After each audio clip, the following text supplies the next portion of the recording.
हाय, आप कैसे हैं? और मैं उम्मीद करता हूं कि आप अच्छे होंगे। आज जिस मैटर पर मैं बात करने आया हूं, आज वो मैटर है बिहार एसएससी सीजीएल 2022 में जो 2187 पद के निकाला गया है वैकेंसी, इसके बारे में मैं बात करना आया हूं। तो इसके बारे में मैं बात करने आया हूं कि सबसे पहले कि ये बिहार एसएससी सीजीएल जो है कितना पद निकाला है। तो आपको मैं बता दिया कि जो है टोटल पद ये निकाला गया है 2187 पद निकाला गया है। कितना निकाला गया है? 2187 पद निकाला गया है। और इसमें जो है कैटेगरीज बांटा गया है। इसमें क्या किया गया है? कैटेगरीज बांटा गया है। और ये कैटेगरीज कैसे बांटा गया है? तो आप देखिए कि आपको 4 पद के लिए वैकेंसी निकाला है। कितने पद के लिए? 4 पद के निकाले गया है।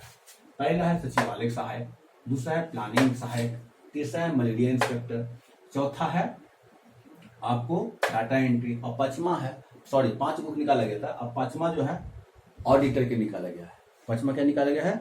ऑडिटर के निकाला गया है। तो अब ये मैं इसमें ये जान सकूं कि किस कैटेगरी में कितना सीट रखा गया है। तो इस कैटेगरी में कितना सीट रखा गया है, तो सबसे पहले मैं बता दूं, सबसे पहले जनरल की बात आती है। सबसे पहले जो है सचिवालय सहायक की बात आती है। तो सबसे पहले सचिवालय सहायक में जो है 1360 सीट के लिए आया है। सचिवालय सहायक कितना है? 1360 सीट के लिए आया है। मतलब 1360 सीट भी इसको कर सकते हैं। दूसरा जो है प्लानिंग सहायक आया है, जिसको हम बोलते हैं योजना सहायक या योजना ऑफिसर बोलते हैं। इसको योजना सहायक बोलते हैं या योजना ऑफिसर बोलते हैं। इसके लिए जो आया है 125 पद आया है। कितना पद आया है? तो 125 पद आया है। तीसरा आया है मलेरिया इंस्पेक्टर। तीसरा क्या है? मलेरिया इंस्पेक्टर के लिए आया है। जो वो पद है वो 74 पद है, 74 पद है। कितना है? 74 पद, यानी 74 पद आया है। और चौथा जो आया है आपका वह डाटा एंट्री ऑपरेटर, जो कि 2 पद के लिए। कितना पद के लिए? 2 पद के लिए है। और बाकी जो आपका है ऑडिटर, बाकी जो पद है वह ऑडिटर पद है। और ऑडिटर के लिए जो है 626 पद आया। और टोटल जो इसका संख्या हो गया 2187 पद। कितना पद हुआ? 2187 पद। अब आए कि किसमें कितना एज है। सबसे पहले किसमें कितना एज है। तो एज की सबसे पहले मैं बात करूं तो जनरल का जो एज है, जनरल का एज जो है general plus EWS, general plus EWS का जो है एज वह है 21 वर्ष से लेकर 37 वर्ष तक। 37 वर्ष तक ये किसका है? तो 21 वर्ष से लेकर जनरल और ईडब्ल्यूएस के जो है 21 वर्ष से लेकर के 37 वर्ष तक ये आपको निकाला गया है।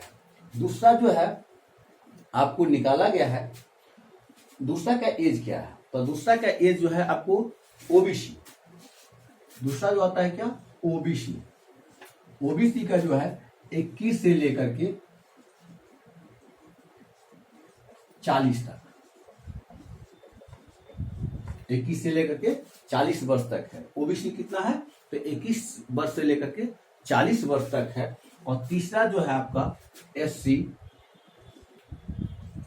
एसटी प्लस आपको बोलते हैं हैंडीकैप, जिसको हम बोल सकते हैं पी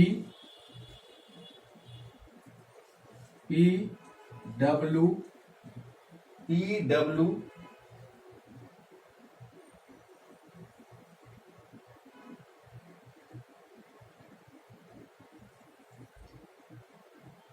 जिसको हम कह सकते हैं या कह सकते हैं विकलांग।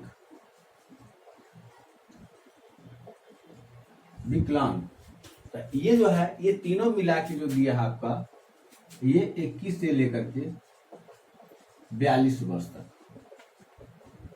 तो ये एज भी आपका क्लियर हो गया कि जनरल और ईडब्ल्यूएस का जो है 21 वर्ष से लेकर के 40 वर्ष तक है। उसके बाद ओबीसी का जो है 21 वर्ष से लेकर 37 वर्ष तक आपको जनरल और ईडब्ल्यूएस है। उसके बाद ओबीसी जो है आपका 21 वर्ष से लेकर के 40 वर्ष तक है। एससी एसटी प्लस विकलांग और प्लस महिला, SC ST plus SC ST plus विकलांग का जो है 21 वर्ष से 42 वर्ष तक है। और महिलाओं को जो है वह 21 वर्ष से लेकर के 40 वर्ष तक है।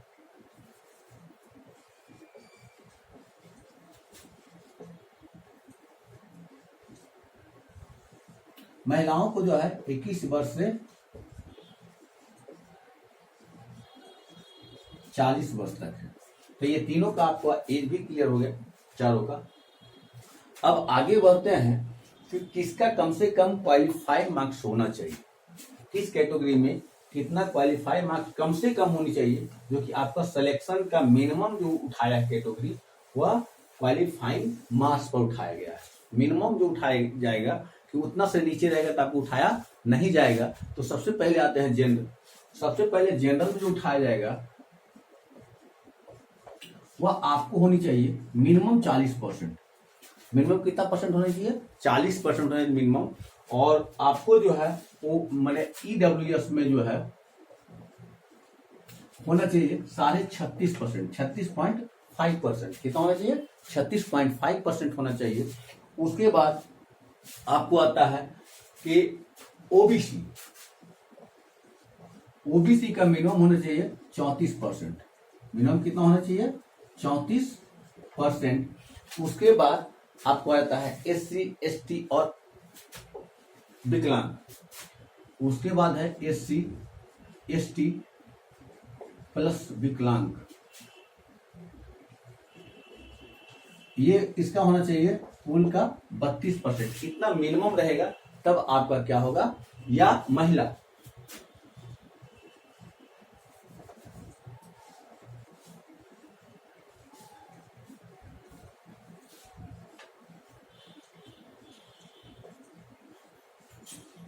महिलाओं को भी जो है 32% मिनिमम होना चाहिए। अगर आप एग्जाम देने जा रहे हैं तो मिनिमम इतना आपको परसेंट उठना चाहिए, उसके बाद ही आपको उठाया जाएगा, अदरवाइज नहीं उठाया जाएगा।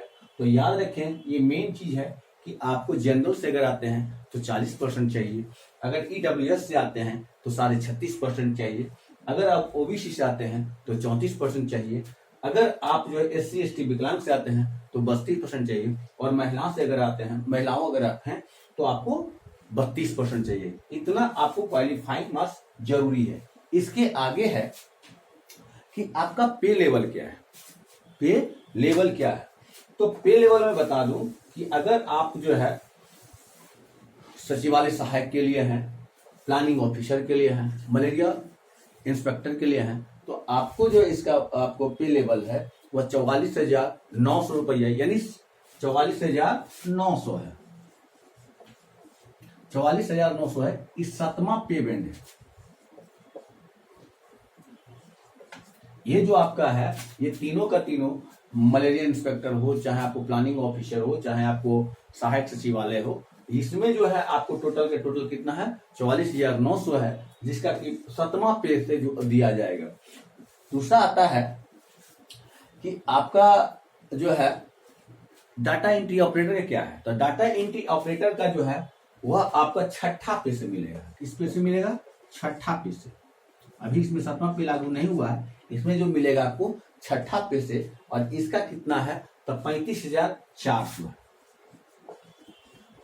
पे लेवल कितना है? 35,400 है। अब आ जाइए कि आप जो है ऑडिटर का कितना है। तो ऑडिटर का जो मिलेगा वो 5वां लेवल से मिलेगा, 5वां पे बैंड से मिलेगा, जिनका की है 29,200 है। इनका कितना है?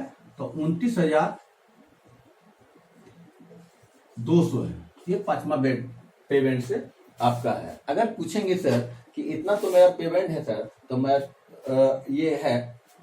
अब आते हैं कि आपको कौन सीट पे कितना, माने जनरल में कितना है, ओबीसी में कितना है, ईडब्ल्यूएस में कितना है, इस टाइप से तो आपको टोटल सीट की कैटेगरी बाई में बांटा गया है।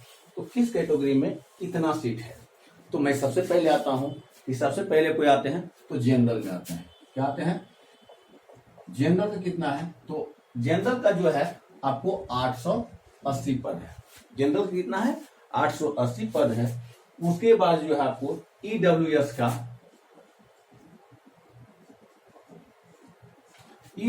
का जो है आपको 207 है। ईडब्ल्यूएस का कितना है? 207 पद है। उसके बाद ओबीसी का जो है आपको 292। आपको बीसी ईबीसी का जो है आपको ईबीसी का जो है 448 और ईबीसी महिला के लिए स्पेशल जो है वह 71 सीट इसी में इंक्लूड है। 71 सीट कितना है? 71 सीट आपका इंक्लूड है। और एससी में जो आपका है वह 342 सीट है। कितना है? 342 सीट है। और एसटी में आपका अगर है तो आपको 7 सीट है। तो टोटल का टोटल अगर जोड़ेंगे तो यहां हो जाएगा 2187 सीट। तो अभी आप जान चुके कि आपको कौन सीट पर कितना चाहिए, कितना मैंने आपको एग्जाम में जाते हैं तो मिनिमम कितना हो चाहिए। हाईएस्ट तो कोई अथी नहीं कहता कि मिनिमम क्या था कि मिनिमम जो है इतना से कम होगा तो आपको सिलेक्शन नहीं होगा। आगे मैं बात करूं कि इसमें फीस कितना है। आगे इसमें बात करूं कि फीस कितना है तो मैं बता दूं कि आपको general plus EWS plus OBC का जो है ये 540 रुपया। कितना है? 540 रुपया है। अगर आप एसटी महिला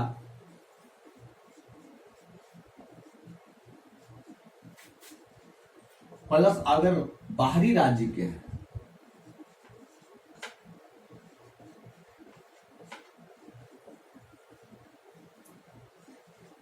बाहरी राज्य के हैं तो आपको तो इसमें जो आपको लगेगा 135 रुपये। इसमें कितना लगेगा? 135 रुपया लगेगा। अगर आप बाहरी राज्य से बिलोंग करते हैं जैसे यूपी, मध्य प्रदेश, झारखंड, उड़ीसा, पश्चिम बंगाल, असम, राजस्थान, ये सब किसी से राज्य से कैटेगरी करते हैं। यानी 28 राज्य में एक राज्य में बिहार को छोड़ करके आप 27 राज्य और प्लस केंद्र शासित प्रदेश से किसी भी से अगर अथी करते हैं तो आपको जो फी लगेगा वह आपको 540 रुपया ही लगेगा। कितना लगेगा? 540 रुपये। यानी जनरल को जितना है, जनरल ईडब्ल्यूएस और ओबीसी का है उतना ही आपको फी पे करना पड़ेगा बिहार एसएससी सचिवालय के लिए। अब आगे आते हैं कि एडुकेशन क्या है। एडुकेशन यानी शिक्षा, इसमें क्या होता है? शिक्षा है जो 1300 जो आपका, अब मैं बता दूं कि 1300 जो 60 पद है वह आप ग्रेजुएशन में किसी भी पेपर से ऑनर्स से, किसी भी विषय से आप ऑनर्स है तो आप भर सकते हैं। लेकिन अगर आप प्लानिंग ऑफिसर के लिए भर रहे हैं यानी योजना आयोग के लिए, तो आपको जो है ऑनर्स पेपर वह गणित से होना चाहिए, यानी मैथमेटिक्स से आपको ग्रेजुएशन में होना चाहिए। ऑनर्स पेपर आपका क्या होना चाहिए? तो मैथमेटिक्स से ग्रेजुएशन में होना चाहिए। अगर आप मलेरिया इंस्पेक्टर के लिए पद के लिए सिलेक्ट चूज करते हैं तो आपको जो है आपको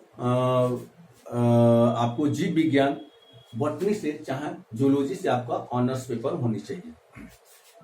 अगर आप डाटा एंट्री ऑपरेटर के लिए आप करते हैं तो डाटा एंट्री ऑपरेटर के लिए भी आपको जो है वह आपको क्या होनी चाहिए? एमसीए, बीसीए, बीबीए, इस टाइप का आपका योग्यता होनी चाहिए। और अगर आप जो है ऑडिटर के लिए भरते हैं तो यहाँ पर भी जो है आपका ऑनर्स पेपर गणित में भी होना चाहिए। तो आपका ये क्लियर हो गया। अब आगे चलते हैं तो इसका डेट कब से कब तक है? आगे जो है अप्लाई करने का डेट कब से कब तक है? तो मैं बता दूं आपका शुरू जो है 14 अप्रैल से शुरू, 14 अप्रैल 2022 से शुरू हो गया है और अंतिम तिथि जो है 17 मई 2022 तक है, जो कि आपका फॉर्म भरने की तिथि जो है वह 15 मई 2022 तक है। वह आपका पेमेंट का तिथि जो लास्टली है वो 17 मई 2022 तक है। अब आते हैं कि ये जो है सर कि ये तो सारी चीज हो गया। अब मान लीजिए किस कौन कौन सब्जेक्ट का ये एग्जाम लेगा, तो एग्जाम जो ये लेगा वह general, GK, GS, math, reasoning. तो इसमें कितना नंबर का टोटल मेरा एग्जाम होगा, तो टोटल जो आपका एग्जाम होगा वह टोटल का टोटल 600 नंबर का होगा। कितना नंबर का होगा? 600 नंबर का होगा। अब कैसे कितना में करेगा, तो पहले जीके जो आपको पूछेगा वह है 50 नंबर का, जिसका कि टोटल ये बनाएगा 200 नंबर, यानी एक पर 4 नंबर आपको मिलेंगे। कितना मिलेंगे? एक पर 4 नंबर मिलेंगे। दूसरा है कि आपको GS plus math, GS plus math इसमें कितना है, तो ये भी 50 नंबर का है। ये इसमें कितना में होगा, तो ये भी आपको टोटल 200 का होगा, यानी इसमें भी आपको 400 नंबर मिलेगा। इसमें कितना मिलेगा? 4 नंबर का। एक अगर नंबर आप क्वालिफाई करते हैं, एक नंबर का आपको बनाते हैं, अगर पास हो जाता है उसमें क्या है 4 नंबर आपको मिलेगा। और तीसरा जो आपका रीजनिंग,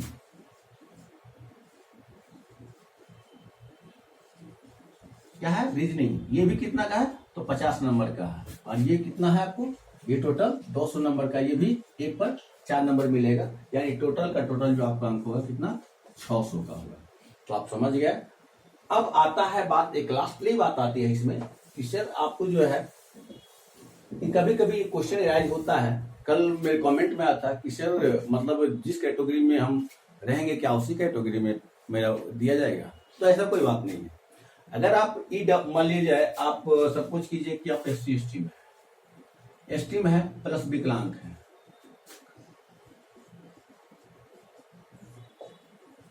और विकलांग है, तो आपको अगर मान लिया जाए आप PT, आपका अथी क्या है कि आप तो अगर पास करते हैं तो आपको तीनों है प्लस जनरल। अगर आप SC कैटेगरी में है तो आपका SC कैटेगरी का तो बिट मिलेगा ही मिलेगा। आप अगर विकलांग है तो विकलांग का मिलेगा, उसके बाद SC कैटेगरी मिलेगा, और इसके साथ साथ आप जनरल में भी फाइट कर सकते हैं। एक उदाहरण के लिए देखिए, SC कैटेगरी में अगर आप हैं तो SC कैटेगरी में आपको SC का मिलेगा भी, पहले अगर SC है तो SC प्लस आपको जनरल मिलेगा। अगर आप विकलांग भी हैं तो आपको विकलांग प्लस ST प्लस जनरल का भी आपको वैल्यू मिलेगा। तो इस टाइप का कहीं आपको है। हाँ, केंद्र सरकार में ऐसा है ऑप्शन कि अगर आप मान लिया जाए SC कैटेगरी में है या विकलांग कैटेगरी में है, जनरल कैटेगरी में है, अगर आप PT जो है अगर आप जनरल से क्वालिफाई करते हैं तो मेंस भी आपको जनरल से क्वालिफाई करना पड़ेगा। और तब और मेंस में एक चीज में और चीज है कि जैसे अभी आप फी भर रहे हैं 540 रुपया, फॉर्म भर रहे हैं तो PT के लिए भर रहे हैं, जब PT क्वालिफाई करेंगे वह 5 गुना लेगा। कितना गुना लेगा? 5 गुना आपको मेंस के लिए क्वालिफाई करेगा। तो 5 गुना आप मेंस के लिए क्वालिफाई होंगे, उसके बाद क्या करेगा कि आपको फिर आमंत्रित करेगा आवेदन करने के लिए। फिर आवेदन करने के लिए जो 5 गुना पास होंगे उनको 5 गुना के लिए फिर आवेदन करेगा, आवेदन करेंगे, और आवेदन करने के बाद फिर आपको फॉर्म भरा जाएगा। उसका जो है चार्ज उसमें बताया जाएगा कितना चार्ज रहेगा। तो उस जो है उस समय भी आपको फिर फॉर्म फिलअप करना पड़ेगा। अगर उसमें आप क्वालिफाई कर जाते हैं तो वहाँ आपको जो है 1.5 गुना आपको सिलेक्शन होगा। कितना गुना? 1.5 गुना आपका सिलेक्शन होगा। और AC में जो है फिर आपको ये जो है ये छटेगा जा करके, जिसका डाटा एंट्री ऑपरेटर है ऑपरेटर में जाएंगे, जिनका ऑडिटर में जाएंगे, जिनका मलेरिया इंस्पेक्टर में जाएंगे, जो आपको माने योजना ऑफिसर है यानी प्लानिंग ऑफिसर है उनके में जाएंगे, जिनका सचिवालय में जाएंगे। उसमें जाकर के आपको फिर आपको मेरिट में जाकर के आप नंबर वाइज मेरिट में जाकर देखा जाएगा कि आपकी मेरिट कितना है, मैंने आपका नंबर उठा कितना, तो उस पर आपका सिलेक्शन होगा और लास्ट में आपका ज्वाइनिंग कराया जाएगा। तो ये वीडियो आपकी कैसी लगी? अगर अच्छा लगा है तो आगे लाइक करें, शेयर करें, कमेंट करें और अपने दोस्तों को बताएं कि ताकि जल्द से जल्द आप और अपने दोस्त से फॉर्म भरवाएं और आगे की तरक्की की ओर अग्रसर हों, नौकरी करें। मेरे सब तरफ से शुभकामनाएं। जय हिंद, जय भारत।